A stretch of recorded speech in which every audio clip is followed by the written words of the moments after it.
Hello friend मु मनोज तो पुणी थे आपन बहुत बहुत स्वागत मनोज यूट्यूब चैनल को। तो आज ये वीडियो में आपन कहबी कि आपन जो भारतीय नोट रे महात्मा गांधी को फोटो देखुंदी। तो महात्मा गांधी को फोटो पूर्व क्या फोटो थिला आ महात्मा गांधी को फोटो केमती आसला ता विषय पूरा डिटेल्स कहबी। तो से वीडियो शेष पर्यंत देखो। चलते डेन वीडियो स्टार्ट करिया। वीडियो स्टार्ट करिया मोर छोट रिक्वेस्ट चैनल को सब्सक्राइब कर घंटी बजाई देवे कहीं मुझे एमती डेली नुआ नुआ वीडियो नहीं आसबि। तो चलते डेन वीडियो स्टार्ट करवा।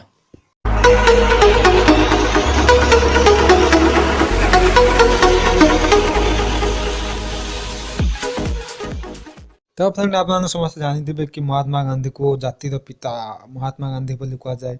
तो ना जातिर पिता महात्मा गांधी कहले तो समस्ते जानती आउ तांकर फोटो को भारतीय करेन्सी माने नोट ऊपर छपा जाए। तो कौन आप जानते नोट ऊपर जो महात्मा गांधी का फोटो अच्छी तो से फोटो पचर इतिहास कौन तो केमती कौन आसला तो से सब डिटेल्स मुझे वीडियो शेष पर्यटन देखो। तो यही फोटो 1946 मसीह जन अजना फोटोग्राफर फोटो उठाई। तो जो फोटो आज आम देखुचे तो नोट उपर तो सही फोटो तो सही फोटो से अन्य जने गोटे लोक क्या जन देखिक हसुले। तो सही समय जन अजना फोटोग्राफर फोटो को उठाई।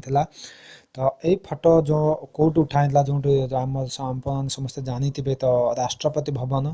तो राष्ट्रपति भवन सामने ये फोटोटा नि तो गांधी यही फोटो भारतीय सबू नोट्रे छपा जाए। तो महात्मा गांधी यही फोटो फोटो दे तो आम जो फोटो आम देखुचे तो से फोटो उपर तो 1996 पर ही से फोटो आसी इंडियन करेन्सी उपर। तो ता से वर्ष पूर्व तो गांधी को फोटो जगार जो गांधी को फोटो आसी ना पूर्व तो अशोक स्तंभर फोटो थिला।